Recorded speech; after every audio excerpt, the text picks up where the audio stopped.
जमलेल्या माझ्या तमाम हिंदू बांधवांनो, भगिनींनो आणि मातांनो,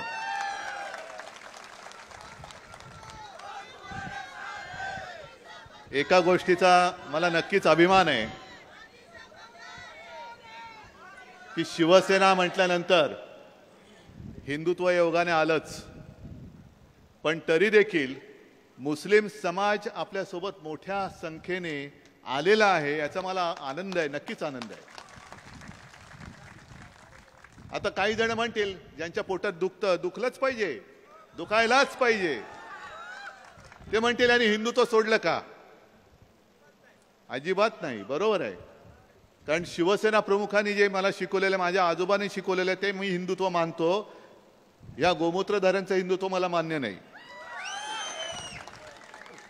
आणि जे शिवसेना प्रमुख सांगायचे, कधी पण मी भाषणातली वाक्य काढून दाखवू शकतो की कधीही शिवसेना प्रमुख सामान्य मुस्लिम समाजाबद्दल एक अपशब्द सुद्धा बोलले नाही. ते नेहमी बोलले ते अतिरेक्यांविरुद्ध आणि देशद्रोह्यांबद्दल बोललेले आहेत. आणि माझं पुढचं भाषण सुरू करण्याच्या आधी मी काल एका सभेत बोललो होतो आणि दसरा मेळाव्यात बोललो होतो, संभाजीनगरला बोललो होतो. ते पुन्हा एकदा स्पष्ट करून सांगतो, कारण तो एक शब्द घेऊन हे जे पोटावळे आहेत ना, त्यांनी सुरुवात केली, यांना बघा कोणाचं प्रेम आलंय. होय, मला मी जे सांगणं त्याचं प्रेम आहेच. आणि ते उदाहरण म्हणजे औरंगजेबाचं. तुम्ही कालचं माझं भाषण ऐकलं असाल, चॅनलवाल्यांनी ते दाखवलेलं आहे. तुमच्याही मनात प्रश्न आला असेल की अरे हा बाळासाहेबांचा मुलगा एकदम औरंगजेबाचं कौतुक करायला लागला. हे कोणता औरंगजेब? जो आपल्या छत्रपती शिवाजी महाराजांच्या हिंदवी स्वराज्यावरती चालून आला होता तो औरंगजेब नाही. तर काश्मीरमध्ये आपल्या सैन्यातून आपल्या देशासाठी अतिरेक्यांशी जो लढला आणि सुट्टी असताना तो परत चालला, तो घरी जात होता, मधल्या रस्त्यातून त्याचं अपहरण केलं गेलं, अतिरेक्यांनी अपहरण केलं, पाकड्यांनी अपहरण केलं आणि त्याला हाल करून मारला. कोण होता औरंगजेब? मुसलमान होता. कोणासाठी लढला? आपल्या देशासाठी लढला. आणि नुसता लढला नाही तर त्याला अतिरेक्यांनी हाल करून मारला, छळ करून मारला. मग तो औरंगजेब मुसलमान असला तरी आपल्या देशासाठी ज्यांनी बलिदान केलं तो आपला मानायचं नाही? मानायचं नाही. आणि हेच तर आमचं हिंदुत्व आहे. आमचं हिंदुत्व हे देवळात घंटा बडवणारं नाही आहे, अतिरेक्यांना ठोकणार आहे. आणि अतिरेक्याने हा नाही विचार केला की अरे हा औरंगजेब आहे, आपल्याच धर्माचा आहे, सोडला नाही त्याला. तू हिंदुस्थानच्या बाजूने लढलास, हिंदुस्थानच्या बाजूने लढलास, तू मुसलमान असलास तरी आम्हाला शत्रू आहेस, आणि त्यांनी त्याला मारला. तो औरंगजेब, तो मी माझा म्हणतोय. काय माझं चुकतंय? अत्यंत स्पष्ट आहे ना. मी जे बोललो आता मगाशी भास्कररावांनी तुम्हाला आवाहन केलं, गीते साहेबांनी केलं, तुम्ही जोरात हो केलं. मी बोललोय ते तुम्हाला पटते की नाही पटते? एकदा हो की नाही सांगा.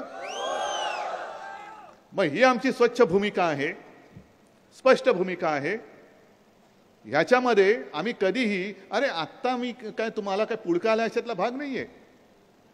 ज्या वेळेला आपलं युती सरकार होतं, भारतीय जनता पक्षाचे गोपीनाथ मुंडे हे उपमुख्यमंत्री होते, मनोहर जोशी मुख्यमंत्री होते, तेव्हा तुम्हाला सर्वांना माहिती आहे जिथे आम्ही राहतो कलानगर मातोश्री आहे त्याच्या बाजूला आता ती जागा या लोकांनी बुलेट ट्रेनसाठी गुजरातच्या घशात घातली. हो, त्यांच्यासाठी घातली. तिथे एक मोठा मुस्लिम समाजाचा इस्तेमा झाला होता, आठवते? साबिर भाई आमचा मंत्री होता. साबिर भाई कोण होता? साबिर शेख कोण होता? तो पण शिवभक्त होता. आणि त्यांनी विनंती केली, बाळासाहेबांनी सांगितलं दिली, कर, काय करायचं कर. लाखो मुस्लिम आले होते. आणि तेव्हा सरकार जरा थोडं घाबरलं होतं. आपलंच सरकार होतं. मुंबई पोलीस कमिशनर वगैरे सांगत होते की बाळासाहेब जरा तुम्ही त्या दिवसांमध्ये घरी नाही थांबलात तर बरं. तुला का नाही, इकडे लाखोच्या संख्येने मुसलमान येतील आणि तुमच्या घराच्या बाजूलाच आहे. तुला मग काय झालं, मी घरात राहणार, कोणी नाही येणार म्हणे माझ्या इकडे, काळजी करू नका, अजिबात करू नका. मी देशद्रोह्यांच्या विरुद्ध आहे, मुसलमानांच्या विरुद्ध नाहीये. आणि मुंबईमध्ये तो इस्तेमा व्यवस्थित पार पाडला. त्यावेळेला भारतीय जनता पक्ष आमच्या मांडीला मांडी लावून बसलाच होता ना. तर त्यावेळेला त्यांनी हिंदुत्व सोडलं होतं सत्तेसाठी. ही भूमिका स्वच्छ आहे. आज मी माझ्या भाषणाला पुढे जाण्याच्या आधी काल जसं आपल्या देशाचं एक काय त्याला म्हणायचं टेम्पररी अर्थसंकल्प मांडला निर्मला सीतारामनबाईंनी, त्याच्यावरती मी बोललोच. पण आज मुद्दामून मुंबई महापालिकेचा अर्थसंकल्प सादर केला. तुम्ही म्हणाला अहो तुम्ही म्हसळ्यामध्ये आलाय, श्रीवर्धनबद्दल बोला, म्हसळ्याबद्दल बोला, मुंबईबद्दल काय बोलता? नाही, मुंबई आपली राजधानी आहे, तुमची सुद्धा राजधानी आहे, माझ्या महाराष्ट्राची राजधानी आहे. जी हे लुटतायत सगळं मुंबईचं ओरबाडून नेत आहेत, डायमंड मार्केट घेऊन गेले, मोठमोठे ऑफिसेस घेऊन गेले, सगळे उद्योग घेऊन जात आहेत. मुंबईची अत्यंत मोलाची जागा ती बुलेट ट्रेनच्या घशामध्ये घातली. आरेची जी जागा पर्यावरणासाठी आम्ही राखून ठेवलेली तिची वाट लावून टाकली, त्याच्या पलीकडे कांजूरची जागा घेतली. आणि मुद्दामून तुम्हाला सांगतो, कारण काही वेळेला असं होतं की युती सरकार आपलं 95 साली होतं, मला वाटतं त्याच सुमारास हिंदू हृदय सम्राट शिवसेना प्रमुखांच्या हस्ते वांद्रे ते वरळी या सेतूपुलाचं भूमिपूजन झालं होतं. त्याला काही काळ गेला, दरम्यानच्या काळात सरकार गेलं, तो पूल पूर्ण झाला. भूमिपूजन बाळासाहेबांच्या हस्ते झालं आणि उद्घाटन काँग्रेसच्या हस्ते झालं. मला वाटतं सोनिया गांधी आल्या होत्या, शरद पवार तेव्हा होते. आता सुद्धा एका गोष्टीचं मला समाधान आहे की ज्या एका स्वप्नाचं मी वचन दिलं होतं ते म्हणजे वरळी ते नरिमन पॉईंट ह्या सागरी महामार्गाचं किनारपट्टीचा जो मार्ग आहे त्याचं भूमिपूजन माझ्या हस्ते झालं होतं. त्याचं उद्घाटन करायला देशाचे पंतप्रधान 19 तारखेला येत आहेत. म्हणजे एक गोष्ट चांगली झाली की उद्धव ठाकरे जे वचन देतो ते पूर्ण करतो, याला साक्ष आता माझ्या देशाचे पंतप्रधान असणार आहेत की बघा हे उद्धव ठाकरेंनी दिलेलं वचन. आणि कदाचित तो बोर्ड आता काढला असेल, कारण तो परवडणार नाही त्यांना कोणाच्या हस्ते भूमिपूजन झालं.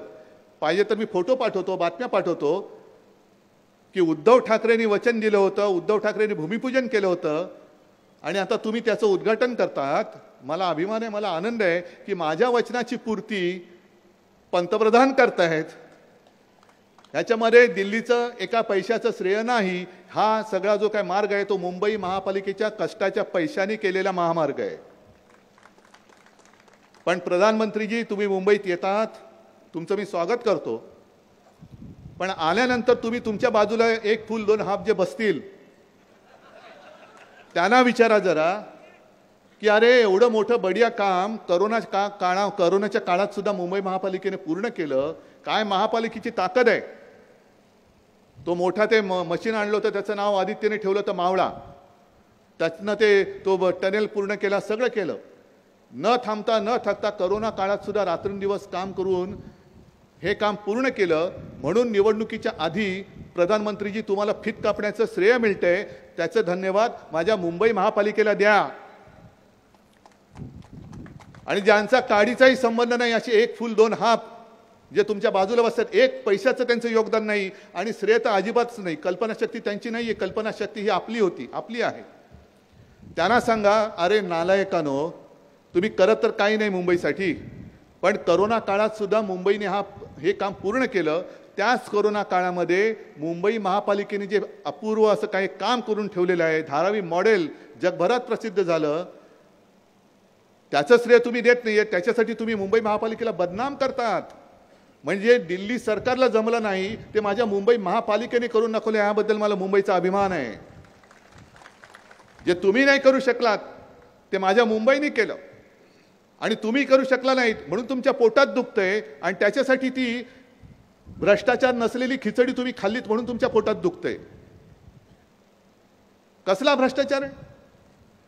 आणि करोना काळामध्ये मी सुद्धा इकडे बघितलं ना, सगळे मुस्लिम आले आहेत, हिंदू आलेले आहेत, काल जैन होते. तुम्ही मला सांगा तुमच्यात मी मुख्यमंत्री असताना करोना काळात भेदभाव केला होता का? ना धारावीमध्ये केला, ना कुठेही केला नाही. मालेगावमध्ये सुद्धा केला नाही. कारण जेव्हा आम्ही शपथ घेतली मुख्यमंत्री म्हणून, ती संविधानाची शपथ घेतली. ज्या संविधानाची शपथ पंतप्रधानांनी सुद्धा घेतलेली आहे, तीच शपथ त्याच घटनेवरती हात ठेवून मी शपथ घेतलेली होती. सगळ्यांशी समानतेने वागेल. मी कुठेही भेदभाव नव्हता केला आणि करणार नाही. शिवसेना रक्तदान शिबिर घेतं, आमचं रक्त कोणाला जातं, हिंदूला जातं, मुसलमानाला जातं, आम्ही नाही बघत. पण जे काम केलं आहे, तुम्ही चांगलं काम कराल, तुमची आम्ही तारीफ करू. पण जर मी नाहीच, मी अनेकदा सांगितलेले की कोरोना काळामध्ये देशामध्ये सर्वोत्तम मुख्यमंत्र्याचा बहुमान पहिल्या 5 मला नेहमी मिळाला. हे माझं कर्तृत्व नाही, हे सगळं माझ्या जनतेचं आणि प्रशासनाचं हे कर्तृत्व आहे. त्यांच्यामुळे म्हणजे हे त्यांचं नाव मुख्यमंत्री म्हणून माझं नाव त्याच्यात आलं, माझं नाही आहे काय त्याचे श्रेय. पण आपल्याला जर का आपल्या लोकांची तारीफ करता येत नसेल तर कपाळ करंटे टीकाकार असतात जे आपलेच, त्यांना अभिमान वाटायला पाहिजे होता की जगाला जे जमलं नाही, जगाने ज्याची तारीफ केली ती मुंबई, त्या मुंबई महापालिकेचं कौतुक करायच्या ऐवजी तुम्ही मुंबई महापालिकेला बदनाम करताय. आणि ज्या मुंबई महापालिकेने स्वतःच्या हक्काच्या पैशाने, केंद्राच्या पैशावरती नाही, जो सागरी महामार्ग केला त्याचं श्रेय घ्यायला प्रधानमंत्री येत आहेत. प्रधानमंत्रीजी तुमचं मुंबईत स्वागत आहे. फक्त आशा एक आहे, कारण गेल्या वर्षभरात मी तिकडे काही गेलेलो नव्हतो. निवडणुकीच्या साठी घाई गडबडीने हा अर्धवट तर तुम्ही ओपन नाही ना करत. म्हणजे एकच बाजू ओपन केली, कर दो का पूर्ण करताय ते आता 19 तारखेला कळेल की पूर्ण ब्रिजचं उद्घाटन करताय, महामार्गाचं करताय की अर्धवट घाईघाईने श्रेय घ्यायला करताय ते कळेल. पण निदान एक गोष्ट नक्की की त्या निमित्ताने पंतप्रधानांना आपल्या मुंबईची ताकद काय ती कळेल की मुंबई आपल्या ताकदीवरती काय करू शकते. ही मुंबईची ताकद आहे. बाकी सगळा आनंदी आनंदच आहे. इकडे आज मला आल्यानंतर जे गीते साहेब बोलले त्यावेळेला जी पोटनिवडणूक झाली होती, मला खरंच तुमच्या सगळ्या श्रीवर्धनकरांचे आभार मानायचे, धन्यवाद द्यायचे. ते एवढ्यासाठी द्यायचे की त्यावेळेला एका, मगाशी तुम्ही कोण काय बोलला त्याचं नाव, म्हणजे कळलं सगळ्यांना, त्याला शिवसेना प्रमुखांनी लात मारून हाकलून दिला होता. तो गेला नव्हता, त्याला हाकला होता, गेट आउट. आणि एक काळ थोडासा विचित्र होता. एका मागोमाग एक पोटनिवडणुकीत आपण पराभव स्वीकारत होतो. श्रीवर्धनची पोटनिवडणूक आली, काय करायचं, कोण लढणार. मग आपले तुकाराम बुवा उभे राहिले आणि तुकाराम बुवांनी तुम्हाला सगळ्यांना सोबत घेऊन चमत्कार करून दाखवला. आणि ती आपली जी मालिका चालली होती ती त्यांनी खंडित केली. याच्यासाठी तुकारामजी तुमचं आणि तुमच्या सगळ्या श्रीवर्धनकरांचं मी खास लाख तुम्हाला धन्यवाद देतोय. तेव्हाची परिस्थिती वेगळी होती, आताची परिस्थिती वेगळी आहे. आता नवगणे तुमची उमेदवारी मी बोलायच्या आधी जाहीरच झालेली आहे, त्याच्यामुळे मला पर्यायच नाही आहे. हे नाही पर्याय नाही, मी गमतीने बोललोय, पण त्यांना मी मनापासून शुभेच्छा दिलेल्या आहेत. आणि हा श्रीवर्धन माझा भगव्याचा हक्काचा बालेकिल्ला आहे, हक्काचा बालेकिल्ला आहे. बाकी घराणेशाहीबद्दल भास्करराव जे काय बॅटिंग करून गेलेत, आता मी वाट बघतोय घराणेशाहीला विरोध करणारे प्रधानमंत्री तटकरेंच्या घरातल्या किती लोकांना तिकीट देणार आहेत. होऊनच जाऊ द्या. आता सगळे वडिलांपासून मुलीपर्यंत नातवापर्यंत जे जे कोणी घुसलेत त्यांच्या पक्षात बचाव बचाव करत, त्या सगळ्यांना तिकीट देणार की सगळ्यांना सांगणार की आमच्याकडे घराणेशाही चालत नाही, चल बाहेर जा. आणि तिकीट नाही दिलं तर मग मला तटकऱ्यांना विचारायचे की तुम्ही तरी देखील जे त्यांच्या ताटाखालचं मांजर झालं ते तसेच राहणार की परत पवार साहेबांकडे येणार. कारण पवार साहेबांनी सगळं त्याने दिले, आता भास्कररावांनी सांगितलं. मग सगळं ज्यांनी दिलं त्यांच्याकडे परतणार की ज्या एका लाचारीने तुम्ही गेलात तिकडे त्यांनी तुम्हाला जर का नाकारलं तरी देखील तिकडेच चाकरी करणार, हे सुद्धा उघड उघड सांगा. आणि जर तुम्ही उद्या सांगाल की मला भाजपने तिकीट नाही दिलं तरी मी भाजपमध्येच राहीन, हे निवडणुकीच्या वेळेला कळेल. भाजपमध्ये म्हणजे भाजपच्या सोबत जवळपास भाजपमध्येच गेलेत ते. कारण असं बोलावं तर लागेल, कारण मी आज एवढ्या जाहीर सभेत बोलल्यानंतर उद्या त्यांना बोलावंच लागेल. आमच्या घरात एकालाही तिकीट नाही दिलं तरी त्याच्यापेक्षा तटकरीजी तुम्ही असं जाहीर करा की भाजपची किंवा प्रधानमंत्र्यांची जी एक धोरण आहे घराणेशाहीला विरोध, ते धोरण आम्ही स्वीकारतो आणि आमचं घराणं राजकारणातून आता निवृत्त होत आहे, तटकरे साहेबांनी जाहीर करावं की आता बस झालं. आम्ही आता जे काय म्हणजे काय खाल्लं ते आता आधी थोडं पचवतो आणि मग परत बघू. पण आता तूर्त प्रधानमंत्र्यांचं जे धोरण आहे त्या धोरणानुसार आमच्या घरातनं एकही जण निवडणुकीच्या रिंगणात उतरणार नाही, राज्यसभेवर जाणार नाही, विधान परिषदेवरती जाणार नाही, कुठेही जाणार नाही. हे तटकरे साहेब तुम्ही जाहीर करा. नाहीतर प्रधानमंत्र्यांनी सांगावं की नाही नाही ही गद्दारांची घराणेशाही चालेल, पण ठाकरेंची जी कडवट हिंदुत्ववादी आणि महाराष्ट्राच्या मातीत जन्माला आलेली महाराष्ट्राचं हित बघणारी ही घराणेशाही मला चालत नाही, पण गद्दारांची घराणेशाही मला चालते, हे प्रधानमंत्र्यांनी जाहीर करावं. होऊन जाऊ दे, होऊन जाऊ दे. आणि मग तुम्ही निर्णय घ्यायचा रायगडकरांनी, मला मंजूर, तुम्ही द्याल तो निर्णय मला मान्य आहे. मी जो काही फिरतोय जनतेमध्ये, मी नाशिकच्या सभेमध्येच आव्हान दिलं होतं लबाडाला की बंद कडी कुलपामध्ये बसून, कडेकोट बंदोबस्तामध्ये बसून संपूर्णपणे जी सुप्रीम कोर्टाने एक चौकट आखून दिली होती ती तोडून मोडून तू शिवसेना माझ्या चोरांच्या हातामध्ये दिली, माझी शिवसेना चोराच्या हातात दिली. त्याच्यापेक्षा जनतेत तू पण येऊन उभा राहा, मी पण येऊन उभा राहतो आणि ज्याला दिले त्या मिंद्याला पण उभं कर आणि जनतेत सांग शिवसेना कोणाची, जनता कोणाला तुडवेल ते मला मान्य आहे.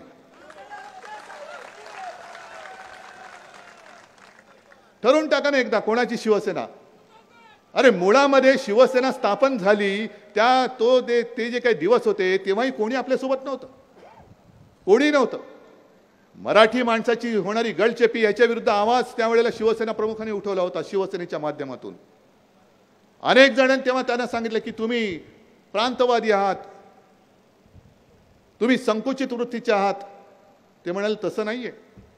प्रत्येक जी आपल्या देशामध्ये भाषावार प्रांत रचना झाली, प्रत्येक भाषेला एक प्रांत मिळाला, तसा माझ्या मराठीला महाराष्ट्र मिळाला. पण विशेष म्हणजे सगळ्या प्रांताला त्यांच्या राजधान्या मिळाल्यानंतर महाराष्ट्राला मात्र मुंबई मिळवण्यासाठी लढावं लागलं, संघर्ष करावा लागला, बलिदान द्यावं लागलं, रक्त सांडावं लागलं आणि त्याच्यानंतर मुंबई मिळवावी लागली. मग मराठी माणसाचा आवाज घेऊन शिवसेना पुढे निघाली. त्याच सुमारा एक विचित्र वातावरण देशात असं निर्माण झालं होतं की हिंदू मुसलमानांमध्ये एक तेढ निर्माण केली गेली. मग आम्ही हिंदुत्व आहोतच, हिंदू म्हणून पुढे गेलो. आता आमचं हिंदुत्व सगळ्यांना कळल्यानंतर मला सुद्धा घरी येऊन काही मुस्लिम बांधव भेटतात आणि आता सुद्धा मी गेलो होतो घरी, सगळे मुस्लिमांना आता कळलं की शिवसेना ही कोणाच्या, ह्यांचं हिंदुत्व म्हणजे नेमकं काय हे आता त्यांना व्यवस्थित कळलेलं आहे. का ही सगळी लोक आमच्या सोबत येत आहेत. अगदी मातोश्रीमध्ये आल्यानंतर सुद्धा मी मुस्लिम जे बांधव येतात त्यांना विचारतोय, अरे तुम्हाला कळलंय तुम्ही कुठे आलात? हे हिंदू हृदय सम्राटांचं घर आहे, त्यांचा मी मुलगा आहे आणि तरी देखील तुम्ही माझ्या घरी येताय, माझ्याशी बोलताय. आणि ते म्हणतात साहेब बरेचसे मराठीच बोलतात, जसं तुम्ही आता आवाहन केलं ना, बहुतेक सगळे हे सुद्धा घरी येऊनच गेलेले आहेत. सगळे सांगतात की आम्हाला आतापर्यंत तुमच्याबद्दल एक गैरसमज करून दिला होता की तुम्ही म्हणजे जणू काय मुस्लिमांचे शत्रूच आहात. आता आम्हाला कळलं की तुमचं हिंदुत्व हे राष्ट्रीयत्व आहे. आम्ही सुद्धा या देशाचे प्रेमी आहोत, आम्हाला सुद्धा लोकशाही वाचवायची आहे, आम्हाला सुद्धा या देशामध्ये हुकुमशाही नको आहे आणि म्हणून आम्ही तुमच्यासोबत येतोय. मग हे सगळे असे देशाच्या प्रेमासाठी माझ्यासोबत येणार असतील आणि आलेत तर हे भाजपला काय अधिकार आहे शिवसेनेने हिंदुत्व सोडलं बोलायला? जर एवढ्या मोठ्या संख्येने मुस्लिम आमचं हिंदुत्व मान्य करून, अगदी प्रकाश आंबेडकर सुद्धा बोलले होते म्हणून आपण त्यांच्याशी युती केली की शिवसेनेचं हिंदुत्व मला मान्य आहे. मग मला भारतीय जनता पक्षाला विचारायचंय की तुम्ही आत्तापर्यंत बोंबलून सांगताय सगळ्यांना की अब की बार 400 पार, ना आपकी बार आर पार, ना पण 400 पार होणार आहात तर मग अजूनही फोडाफोडी का करताय? बरं फोडाफोडी करताय ते करताय, आज सुद्धा उद्धव ठाकरे शून्य आहे ना? उद्धव ठाकरेकडे कोणता पक्ष आहे? नाहीच आहे. उद्धव ठाकरेकडे चिन्ह आहे? नाही आहे. मग उद्धव ठाकरे आणि उद्धव ठाकरेच्या सोबत जे निष्ठेने राहिले त्यांच्या मागे तुम्ही का लागलात? एवढे तुम्ही विश्वगुरू आहात, तुमची महाशक्ती आहे. मग माझ्यासारख्या एका सामान्य माणसाच्या आणि त्या सामान्य माणसाबरोबर असलेल्या अतिथी सामान्य माणसाच्या घराघरामध्ये ईडी सीबीआय का घालताय? कारण तुम्हाला माहिती आहे की सामान्य माणसाची ताकद ही कोणत्याही हुकुमशहापेक्षाही मोठी असते. हुकुमशहा किती मोठा असू दे, हुकुमशहा किती माजू दे, पण जेव्हा सर्वसामान्य माणूस एकवटून जेव्हा एक पोलादी मोठ त्याच्या नाकाडावर मारतो तेव्हा मोठे मोठे हुकुमशहा सुद्धा उतारणे झालेत. हा 500-1000 वर्षापूर्वीचा नाही, आत्ता 100-150 वर्षातला इतिहास आहे. हिटलरपासून सगळ्यांचा, हिटलर असेल, मुसोलिनी असेल, सगळे हुकुमशहा असेच पहिले लोकशाहीच्या मार्गाने. हिटलर तर तसाच गेला, नंतर त्यांनी पोलादी पकडीमध्ये जर्मनी घ्यायचा प्रयत्न केला, पण शेवटी त्याला सुद्धा वाईट पद्धतीने जावं लागलं. ही सर्वसामान्य माणसाची ताकद असते. ही ताकद तुमच्यामध्ये आहे, ही ताकद आहे तुमच्यामध्ये. पण तुम्हाला असं भुलवून टाकायचं, असं एक संभ्रमात टाकायचं की जणू काय आता मीच, आणि मीच म्हटल्यानंतर मी एक उदाहरण मला वाटतं दिलं. आता काय उदाहरणं 30 द्यावी लागतात, कारण शेवटी प्रचार म्हटल्यानंतर आपले मुद्दे काय आहेत, आपले विचार काय आहेत हे रिपीट थोडेसे होणारच. जेव्हा आपल्याला विचारतात की हे सगळं ठीक आहे तुम्ही बोलताय, आज मी येताना ऐकत होतो, एक पत्रकार म्हणाले उद्धव ठाकरे एवढे तिखट किंवा कडू काय बोलतात. मी कडू नाही बोलत, मी सत्य बोलतोय. आणि सत्य हे नेहमी कडू असतं किंवा सत्य नेहमी कडू असायलाच पाहिजे असं नाही, पण जे सत्य असतं, कारण आपल्या देशाचं ब्रीद वाक्य सत्यमेव जयते आहे. भाजपने ते सत्तामेव जयते असं केलेलं आहे. सत्तामेव जयते. मी जो उभा राहिलेलो तो मी लोकशाही वाचवण्यासाठी उभा राहिलेलो आहे. लोकशाही वाचवताना जेव्हा आपल्याला विचारतात की पर्याय काय, मग तुम्ही आता मतदार आहात, तुम्ही एक विचार करा, तुमच्या समोर मी जे बोलतोय ते असं कल्पना करा हे तुमच्या बरोबर आहे, तुमच्या समोर आहे. तुम्हाला मतदान द्यायचंय, करायचंय, करणार ना? मतदान तुम्हाला एकालाच करावं लागेल, बरोबर आहे. 10 उमेदवार असतील, 50 उमेदवार असतील, पण तुमचं मत एक माणूस आणि एक मतदार आणि एक मत, बरोबर. मग तुम्हाला मी पर्याय देतो. चला, पर्याय कसा? मतदानाचा पर्याय नाही. एक पर्याय असा देतो की तुमच्यासमोर 2 पेले मी ठेवतो, ठीक आहे. आणि 2 पेल्यामध्ये, एका पेल्यामध्ये प्रयोगशाळेत चाचणी केलेलं अत्यंत खतरनाक असं विष आहे आणि त्याच्यावर लिहिलेलं की हा विषाचा प्याला आहे.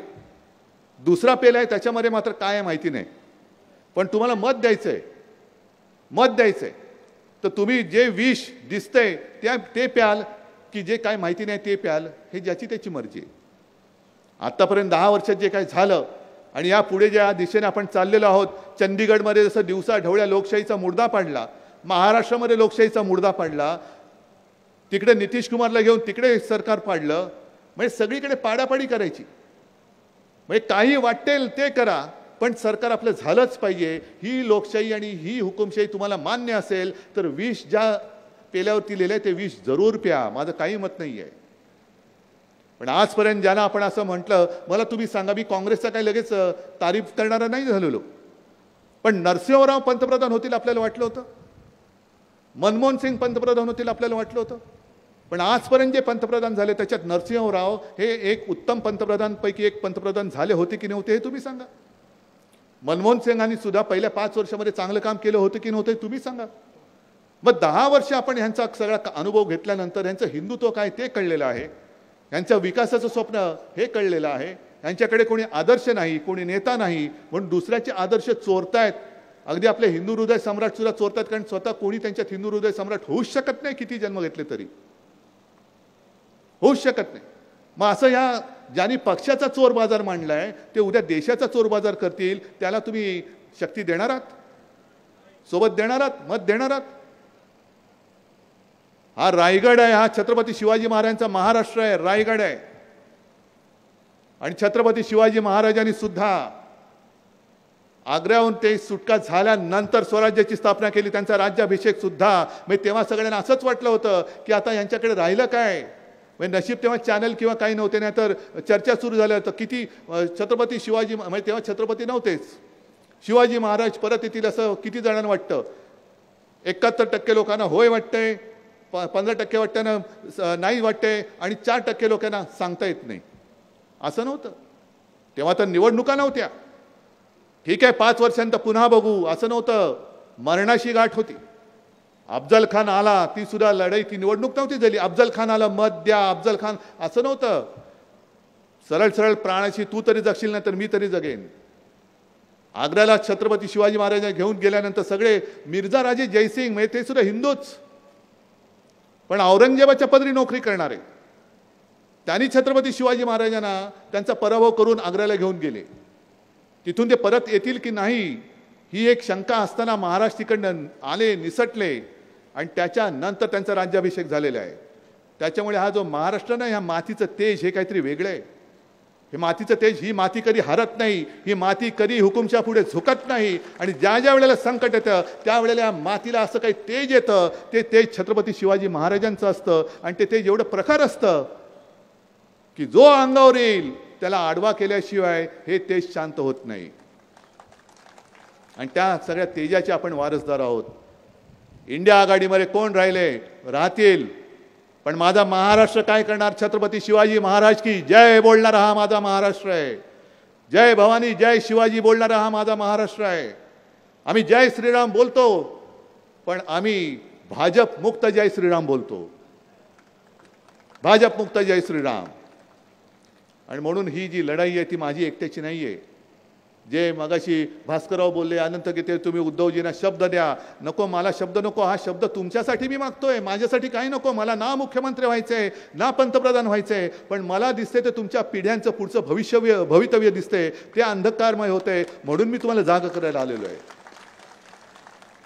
हे मत नुसतं आपण अनंत गीतेंची उमेदवारी जाहीर केली, नवगणींची जाहीर केली, आणखीन कोणाची केली, तिकडे स्नेहलताईची केली, ह्यांना मत दिलं म्हणून मी प्रचाराला आलेलो नाही. त्याला मत म्हणजे तुमच्या उज्ज्वल भवितव्याला मत आहे, नाही तर तुमच्या पुढच्या पिढ्या, जे मी भारतीय जनता पक्षाच्या कार्यकर्त्यांनाही सांगतोय, RSSच्या प्रचारक कुटुंबियांना सुद्धा सांगतोय की ज्यांच्यासाठी ज्यांची तळी तुम्ही उचलताय ते कोणाचेही नाहीत. ते तुम्हाला देखील जसं शिवराज सिंग चौहानांना उचलून फेकून दिलं तसं तुम्हालाही उचलून ते फेकून दिल्याशिवाय राहणार नाही. म्हणून आत्ता जागे व्हा आणि देशावरती येत असलेले संकट हे आत्ताच थोपवा, हे आत्ता थोपवा. आणि म्हणून निर्धार करणार असाल तर एकच, जरा जोरात छत्रपती शिवाजी महाराज की जय बोलून एक हात वर करून मला सांगा, वचन द्या की आम्ही कोणी सोबत असो वा नसो, आम्ही तुमच्यासोबत माझ्यासोबत नको, मला देशासोबत, देशाच्या लोकशाहीसोबत आहोत आणि आमच्या भारत मातेचं स्वातंत्र्य आम्ही कोणाला हिरावून देणार नाही. हे एकदाच जरा छत्रपती शिवाजी महाराज की जय बोलून कोणीतरी घोषणा द्या आणि जरा जोरात सांगा मला, छत्रपती शिवाजी महाराज की जोरात. जय भवानी. अरे आवाज एवढा मोठा असला पाहिजे, काल बोललो तसे छप्पर उडायला पाहिजे, तोपर्यंत मी तुम्हाला उठू नाही देणार. चल दे. छत्रपती शिवाजी महाराज की. छत्रपती शिवाजी महाराज की. चला सगळ्यांना खास सगळ्यांना मी धन्यवाद देतो. आणि आता झोपायचं नाही, म्हणजे रात्री जागू नका, झोपायचं नाही म्हणजे लोकशाहीच्या दृष्टीने तसं झोपू नका, विचाराने झोपू नका. स्वतः जागे राहा, जनतेला जागे करा आणि आपल्या देशाला वाचवा. जय हिंद, जय महाराष्ट्र. अरे आभार कशाला. देश विदेशातील प्रत्येक घडामोडींचे लाईव्ह अपडेट मिळवण्यासाठी आता साम टीव्हीच्या सर्व सोशल मीडिया प्लॅटफॉर्मला लाईक, फॉलो आणि सबस्क्राईब करा. तसंच सर्व नोटिफिकेशनसाठी बेल आयकॉन प्रेस करायला विसरू नका.